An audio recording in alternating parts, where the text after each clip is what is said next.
তুমি কামକୁ ଯାଉଛ? ହଁ ରେ ମା, ମୁଁ ଏବେ ଆମ ଜମିକୁ ଯାଉଛି। ତୁ ମତେ କିଛି କହିଥାନ୍ତୁ। ମା, ମୋ ସ୍କୁଲ ବ୍ୟାଗ ଛିଡ଼ି ଯାଇଛି। ତୁମେ ଯଦି ମତେ ଗୋଟେ ନୂଆ ସ୍କୁଲ ବ୍ୟାଗ ଆଣି ଦେଇଥାନ୍ତ।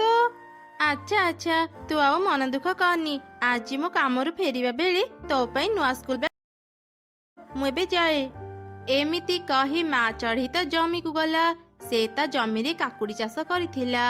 ସେ ତା ଜମିରୁ କାକୁଡ଼ି ତୋଳି ସେସବୁ ଧରି ବଜାରକୁ ଗଲା ଆଉ ବିକ୍ରି କଲା। ସନ୍ଧ୍ୟାରେ ସେ ଘର ପାଇଁ ଖାଇବା ଆଉ ତା ଝିଅ ପାଇଁ ସ୍କୁଲ ବ୍ୟାଗ ଧରି ଫେରିଲା। ଆରେ ମା କୁନି, ଏଇ ନେ ତ ନୂଆ ସ୍କୁଲ ବ୍ୟାଗ। ବା ମା, ସତରେ ମୋ ନୂଆ ସ୍କୁଲ ବ୍ୟାଗ ନା ଅନେକ ସୁନ୍ଦର ହେଇଛି। ମୁଁ ଆଜି ବହୁତ ଖୁସି ମା। ଆଚ୍ଛା ତେବେ ଚାଲ ଏବେ ଖାଇବା ଖାଇବୁ। ଏମିତି ମା ଚଢ଼େଇ ଅନେକ ପରିଶ୍ରମ କରି ତା ଘର ଚଳଉଥିଲା। ସେଇ ଜଙ୍ଗଲରେ ଗୋଟେ ଅଳସୁଆ କାଉ ରହୁଥିଲା। ଏ କଣ କାଉ ମୋ ଘରେ କାହିଁକି ଶୋଇଛି? କାଉ, ଏ କାଉ ଉଠ କହୁଛି। ତୁ ମୋ ଘରକୁ ଆସି ମୋ ବିଛଣାରେ ଶୋଇଛୁ। କିଏ କିଏ ମୋ କାନ ତଳେ ପାଟି କରୁଛୁ? ଯା ଏଠୁ। ମୋ ଘରେ ଶୋଇ ମତେ ଚାଲିଯିବାକୁ କହୁଛୁ? ରହ, ତତେ ଏବେ ଦଉଛି ପାନେ। ଏମିତି କହି ସେ ଚଢ଼େଇ ଗୋଟେ ବାଲ୍ଟି ପାଣି ଆଣି କାଉ ଦେହରେ ଢାଳି ଦେଲା। କିଏ ମୋ ଉପରେ ପାଣି ଢାଳିଲା? ଚୋର ଚୋର, ମତେ ବଞ୍ଚାଅ। ଏଇ କାହାକୁ ଚୋର କହୁଛୁ? ତୁ ନିଜେ ଗୋଟେ ଚୋର। ମୁଁ ଘରେ ନଥିଲା ବେଳେ ତୁ ଆସି ମୋ ଘରେ ଶୋଇଛୁ। ତତେ ଟିକେ ଲାଜ ଲାଗୁନି? ଆରେ ମିନୁ ଚଢ଼େଇ, ତୁ କେତେବେଳେ ଘରକୁ ଆସିଲୁ? ମୁଁ ଆଜି ପେଟେ ଖାଇ ଦେଇଥିଲି। ଭାରି ନିଦ ଲାଗୁଥିଲା ତ ଘରଟା ଫାଙ୍କା ଦେଖି ମୁଁ ଟିକେ ଶୋଇ ପଡ଼ିଲି। କାଉ, ତୁ ଆଉ କେତେ ଦିନ ୟା ତା ଘରେ ଶୋଇବୁ? ନିଜେ ଗୋଟେ ଘର ବନା, ଆରାମରେ ନିଜ ଘରେ ଶୋଇପାରିବୁ। ଘର ବନେଇବା ଭାରି କଷ୍ଟ। ଏତେ କଷ୍ଟ କାମ ମୁଁ କରିପାରିବିନି। ମୋ ଘର ନାହିଁ ତ କଣ ହେଇଗଲା, ମୋ ଦିନ ତ ଭଲରେ ବିତୁଛି। ମୁଁ ତୋ ଭଳି ଅଳସୁଆ ପକ୍ଷୀ ଆଜି ଯାଇ ଦେଖିନି। ଏବେ ତୁମ ଘରୁ ଚାଲିଯା, ମୋର ଅନେକ କାମ ଅଛି। କାଉ ଥିଲା ବହୁତ ଅଳସୁଆ। ଜଙ୍ଗଲର ସବୁ ଚଢ଼େଇ ନିଜ ପାଇଁ ଘର ବନେଇଥିଲେ ବି କାଉ ନିଜ ଅଳସୁଆ ଗୁଣ ପାଇଁ ଘର ତିଆରି କରିନଥିଲା। ଚଢ଼େଇ ମାନେ ତାକୁ ଅପମାନ ଦେଲେ ବି ତାର କିଛି ଫରକ ପଡୁନଥିଲା। ଏ ଜଙ୍ଗଲର ଚଢ଼େଇ ମାନେ ଏତେ ପରିଶ୍ରମ କାହିଁକି କରନ୍ତି କେଜାଣି? ଟିକେ ବୁଦ୍ଧି ଖଟେଇଲେ ଦିନ ଭଲରେ ବିତିଯିବ।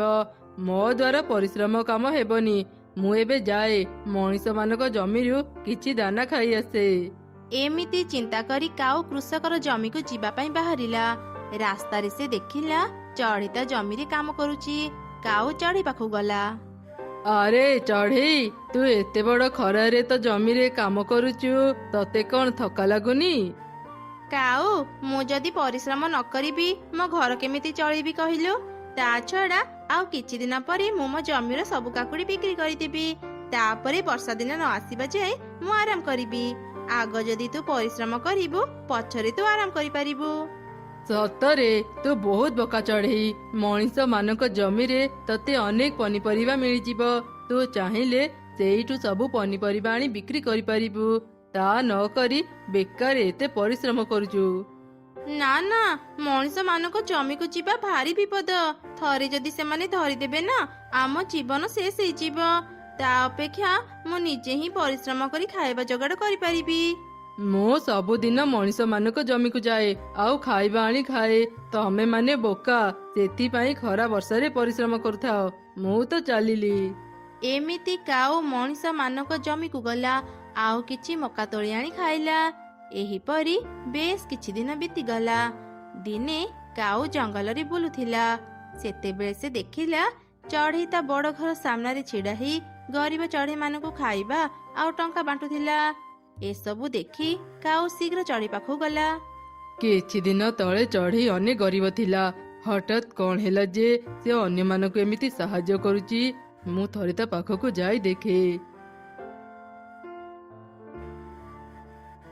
ଆରେ ଚଢ଼େଇ, ତୁ କିଛି ଦିନ ତଳେ ଅନେକ ଗରିବ ଥିଲୁ। ଜମିରେ କାମ କରି ପେଟ ପୋଷୁଥିଲୁ। ହଠାତ୍ କଣ ହେଲା ଯେ ତୁ ଏତେ ଧନୀ ହେଇଗଲୁ? ମତେ ବି ଟିକେ କହ। କାଉ, ଏସବୁ ସମ୍ଭବ ହେଇଛି ଫୁଲପରୀଙ୍କ ପାଇଁ। ଏଠାରୁ ଉତ୍ତର ଦିଗରେ ଥିବା ପାହାଡରେ ଫୁଲପରୀ ରୁହନ୍ତି। ସେ ହିଁ ମତେ ଧନୀ ହେବାରେ ସାହାଯ୍ୟ କରିଛନ୍ତି। ମୁଁ ବି ଯିବି ସେ ଫୁଲପରି ପାଖକୁ, ଆଉ ଧନୀ ହେଇ ଘରକୁ ଫେରିବି। ତାପରେ କାଉ ଶୀଘ୍ର ଫୁଲପରୀ ପାଖକୁ ଯିବା ପାଇଁ ବାହାରିଲା। ରାସ୍ତାରେ ସେ ଅନେକ ଥକିଗଲା। ମୁଁ ଆଉ ଉଡ଼ି ପାରିବିନି, ଭାରି ଥକା ଲାଗୁଛି। ଏଇ ଗଛ ମୂଳେ ବସି ଟିକେ ଆରାମ କରେ। ଫୁଲ ପରି କାହିଁକି ଯେ ଏତେ ଦୂରରେ ରହୁଛି? ପାଖରେ ଯଦି ରହୁଥାନ୍ତା ମୁଁ ଖୁବ୍ ଶୀଘ୍ର ତା ପାଖରେ ପହଞ୍ଚି ପାରିଥାନ୍ତି। ଆରେ ପକ୍ଷୀ, ତୁ କଣ ଫୁଲ ପରି ପାଖକୁ ଯାଉଛୁ? କିଏ କିଏ କଥା କହିଲ? ମୁଁ ଗଛ କଥା କହୁଛି, ଏପଟକୁ ଦେଖେ। ଓ ଗଛ, ତୁ କଥା କହୁଛୁ? ହଁ ହଁ, ମୁଁ ଫୁଲ ପରି ପାଖକୁ ଯାଉଛି। ମୁଁ ଶୁଣିଛି ସେ ସମସ୍ତଙ୍କ ଇଚ୍ଛା ପୂରା କରେ। ମୁଁ ଖୁବ୍ ଶୀଘ୍ର ଧନୀ ହେବାକୁ ଚାହୁଁଛି, ସେଥିପାଇଁ ଫୁଲ ପରି ପାଖକୁ ଯାଉଛି। ତେବେ ମୋର ବି ଗୋଟେ ଇଚ୍ଛା ପରୀକୁ କହିବୁ। ମୁଁ ଗଛ, ସେଥିପାଇଁ ପରୀ ପାଖକୁ ଯାଇପାରୁନି। ତୁ ଯଦି ମତେ ସାହାଯ୍ୟ କରିବୁ ମୁଁ ଅନେକ ଖୁସି ହେବି। ଆଚ୍ଛା ଆଚ୍ଛା, ତୋ ଇଚ୍ଛାଟା କଣ କହ? ମୋ ଗଛରେ ଫୁଲ ହେଉଛି କିନ୍ତୁ ଫଳ ହେଉନି। ଏମିତି କାହିଁକି ହେଉଛି ମୁଁ ଜାଣିପାରୁନି। ତୁ ଏକଥା ପରୀକୁ କହିବୁ, ସେ ମୋ ସମସ୍ୟାର ସମାଧାନ କରିପାରିବେ। ଆଚ୍ଛା ଠିକ୍ ଅଛି, ମୁଁ ତୋ କଥା ବି ପରୀକୁ କହିବି। ତାପରେ ମୁଁ ତୋ ପାଖକୁ ଆସିବି। ହଉ, ମୁଁ ଏବେ ଯାଏ। ଏମିତି କହି କାଉ ଆଗକୁ ଗଲା। କିଛି ଦୂର ଗଲା ପରେ ସେ ଫୁଲ ପରୀକୁ ପାଇଗଲା। ଏଇ ତ ଫୁଲ ପରି, ତୁମେ ଏଇଠି ଅଛ? ମୁଁ ବହୁତ ଦୂରରୁ ତୁମ ପାଖକୁ ଆସିଛି। ଦୟାକରି ମୋର ଗୋଟେ ଇଚ୍ଛା ପୂରା କରିଦିଅ। ମୁଁ ବିନା ପରିଶ୍ରମରେ ଧନୀ ହେବାକୁ ଚାହୁଁଛି। ଦୟାକରି ମତେ ସମସ୍ତଙ୍କଠୁ ଧନୀ କରିଦିଅ। ଆଚ୍ଛା ଠିକ୍ ଅଛି, ତତେ ଆଉ କଣ ଦରକାର କହ। ନା ନା, ମୋର ଆଉ କିଛି ବି ଦରକାର ନାହିଁ। ମୁଁ ଏଠାକୁ ଆସିବା ସମୟରେ ଗୋଟେ ଗଛ ସହ ମୋର ଦେଖା ହେଇଥିଲା। ସେ ଗଛ କହୁଥିଲା ପ୍ରତିବର୍ଷ ତା ଗଛରେ ଫୁଲ ହୁଏ କିନ୍ତୁ ଫଳ ହୁଏନି। ଏମିତି କାହିଁକି ହେଉଛି କହିପାରିବ ପରି? ହଁ, ମୁଁ କହିପାରିବି। ସେ ଗଛ ତଳେ 2ଟି ସୁନା ଟଙ୍କାର ବାକ୍ସ ଅଛି। ସେ ବାକ୍ସ କଢା ଗଲେ ଗଛରେ ଫଳ ଫଳିବ। ତୁ ଯେତେବେଳେ ଘରକୁ ଫେରିବୁ ଗଛକୁ ଏକଥା କହିଦେବୁ। ଗଛର ସମସ୍ୟା ସମାଧାନ କହିଦେଲ ପରି, ମୋ ଇଚ୍ଛା କେତେବେଳେ ପୂରା କରିବ? ତୁ ଯଦି ଗଛକୁ ସାହାଯ୍ୟ କରିବୁ, ନିଜ ଜଙ୍ଗଲକୁ ଫେରୁ ଫେରୁ ତୁ ଧନୀ ହେଇଯିବୁ। ସତରେ ପରି? ମୁଁ ତାହେଲେ ଏବେ ହିଁ ମୋ ଜଙ୍ଗଲକୁ ଯାଏ। ମୁଁ ଏବେ ଆସୁଛି ଫୁଲ ପରି। ତାପରେ କାଉ ତା ଜଙ୍ଗଲକୁ ଫେରିଲା। ରାସ୍ତାରେ ଗଛ ସହ ତାର ଦେଖା ହେବାରୁ ସେ ଗଛକୁ ପରୀର ସବୁ କଥା କହିଲା। ପକ୍ଷୀ ସାଙ୍ଗ, ମତେ ଟିକେ ତୁ ସାହାଯ୍ୟ କର। ମୁଁ ମାଟି ତଳୁ ସୁନା ଟଙ୍କାର ବାକ୍ସ ବାହାର କରି ପାରିବିନି। ତୁ ଟିକେ ମାଟି ଖୋଳି ସୁନା ଟଙ୍କା ବାକ୍ସ ବାହାର କରିଦେ। କଣ ହେଲା? ମାଟି ଖୋଳିବି? ନା ନା, ମୁଁ ଏତେ ପରିଶ୍ରମ କାମ କରିପାରିବିନି। ମୁଁ ତତେ ତ ସମସ୍ୟାର ସମାଧାନ କଥା କହିଦେଲି। ଏବେ ତୁ ନିଜେ ହିଁ ନିଜ ସମସ୍ୟାର ସମାଧାନ କର। ପରୀ କହିଥିଲା ଜଙ୍ଗଲକୁ ଫେରୁ ଫେରୁ ହିଁ ମୁଁ ଧନୀ ହେଇଯିବି। ମୋ ପାଖରେ ଟଙ୍କା, ସୁନା, ଘର ସବୁ ଥିବ। ମତେ ଏସବୁ ଭାବିକି ଭାରି ଖୁସି ଲାଗୁଛି। ଏମିତି ଚିନ୍ତା କରି କାଉ ନିଜ ଜଙ୍ଗଲକୁ ଫେରିଲା। ହେଲେ ସେଠି କିଛି ବି ନଥିଲା। କାଇଁ, ଏଠି ତ ଘର, ସୁନା, ଟଙ୍କା କିଛି ବି ନାହିଁ। ମୁଁ ତ ଏବେ ବି ଗରିବ ହେଇକି ଅଛି। ତା ମାନେ ପରୀ ମତେ ମିଛ କହିଲା? ମୁଁ ଏବେ ହିଁ ଚଢ଼େଇ ପାଖକୁ ଯାଏ। କାଉ ଶୀଘ୍ର ଚଢ଼େଇ ପାଖକୁ ଗଲା ଆଉ ତାକୁ ସବୁ ଘଟଣା କହିଲା। କାଉ, ତୁ ଏ କଣ କଲୁ? ତୁ ଯଦି ଗଛକୁ ସାହାଯ୍ୟ କରିଥାନ୍ତୁ ତୁ ଧନୀ ହେଇଯାଇଥାନ୍ତୁ। ପରୀ କହିଥିଲେ ତତେ ଗଛକୁ ସାହାଯ୍ୟ କରିବା ପାଇଁ, ହେଲେ ତୁ ଅଳସୁଆ ହେଇ ସେ ଗଛକୁ ସାହାଯ୍ୟ କଲୁ ନାହିଁ। ତୁ ଯଦି ଗଛ ତଳୁ ମାଟି ଖୋଳି ସୁନା ଟଙ୍କା ବାକ୍ସ ବାହାର କରିଥାନ୍ତୁ, ସେସବୁ ତୋର ହେଇଯାଇଥାନ୍ତା ଆଉ ତୁ ଧନୀ ହେଇପାରିଥାନ୍ତୁ। ଚଢ଼େଇ, ତୁ ଏକଦମ ଠିକ କଥାଟେ କହିଲୁ। ମୁଁ ତ ଏମିତି ଭାବି ନଥିଲି। ମୁଁ ଏବେ ହିଁ ଗଛ ପାଖକୁ ଯିବି ଆଉ ମାଟି ଖୋଳି ସୁନା ଟଙ୍କାର ବାକ୍ସ ନେଇ ଆସିବି। ତାପରେ କାଉ ଶୀଘ୍ର ସେ ଗଛ ପାଖକୁ ଗଲା।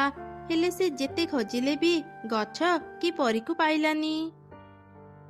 ମୁଁ ଏବେ ମୋ ଭୁଲ ବୁଝିଗଲି। ବିନା ପରିଶ୍ରମରେ କିଛି ବି ଜିନିଷ ମିଳେନି। ମୋ ଅଳସୁଆ ଗୁଣ ପାଇଁ ହିଁ ମୁଁ ଆଜି ଧନୀ ହେଇପାରିଲିନି। ଆଜିଠୁ ମୁଁ ଆଉ କେବେ ଅଳସୁଆ ହେବିନି, ପରିଶ୍ରମୀ ହେବି। ସେଦିନ ପରଠାରୁ କାଉ ଆଉ ଅଳସୁଆ ହେଲା ନାହିଁ। ସେ ପରିଶ୍ରମ କରି ଗୋଟି ଘର ତିଆରି କଲା ଆଉ ଖୁସିରେ ରହିଲା।